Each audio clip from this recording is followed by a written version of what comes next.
নমস্কার। পাঁচমিশালির আজকের পর্বে সকলকে স্বাগত।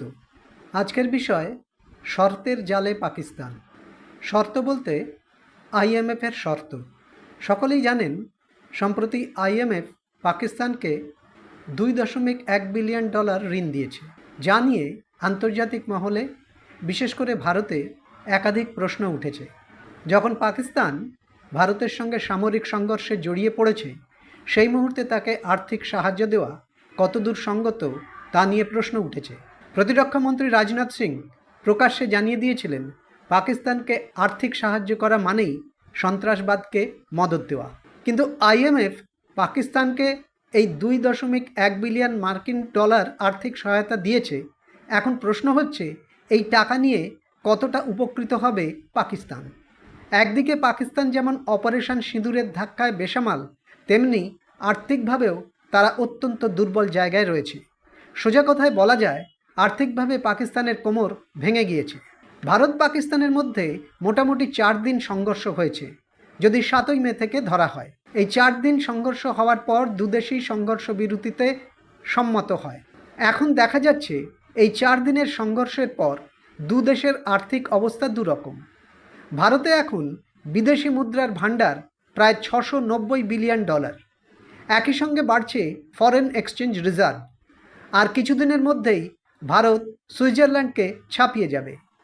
অন্যদিকে এই বিদেশি মুদ্রা ভাণ্ডারের বা বিদেশি মুদ্রা মজুতের দিক থেকে যদি দেখা হয়, পাকিস্তানের পরিমাণ $15 বিলিয়ন, যা বাংলাদেশ এবং নেপালের থেকেও কম। বাংলাদেশের বিদেশি মুদ্রার মজুতের পরিমাণ $27 বিলিয়ন, নেপালের $18 বিলিয়ন। ফলে বোঝাই যাচ্ছে আর্থিক দিক থেকে পাকিস্তান এখন কোন জায়গায় দাঁড়িয়ে আছে।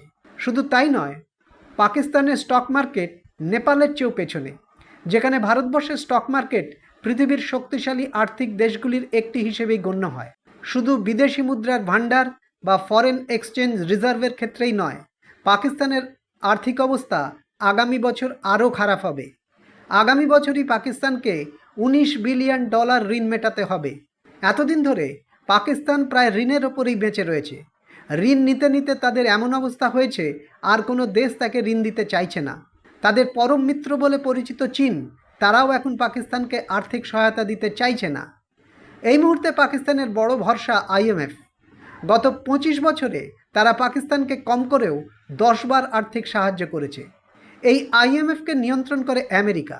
তাহলে প্রশ্ন ওঠা স্বাভাবিক যে আমেরিকা কেন পাকিস্তানকে এখনও আর্থিক সাহায্য পাওয়ার রাস্তা করে দিচ্ছে। আসলে আমেরিকার স্বার্থ অনেক গভীরে। আমেরিকা মুখে যা বলে আর কাজে যা করে, দুটোর মধ্যে দারুণ গরমিল রয়েছে।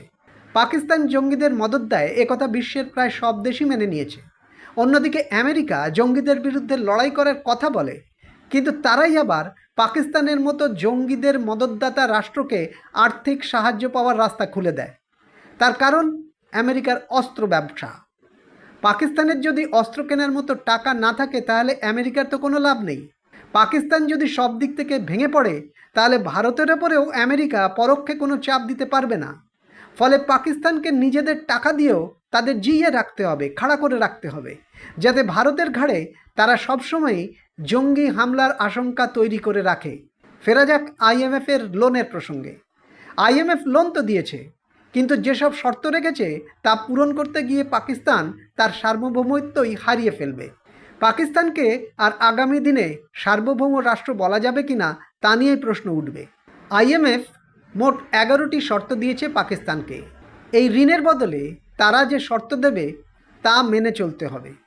তারা বলে দিয়েছে, পাকিস্তানের আগামী বাজেট কি হবে সেটা আইএমএফের ঠিক করে দেওয়ার নীতি অনুযায়ী করতে হবে।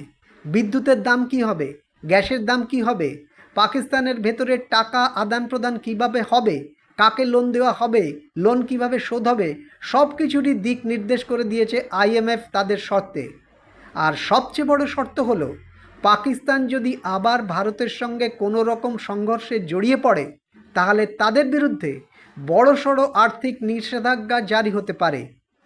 পাকিস্তানের এখন পালাবার পথ নেই।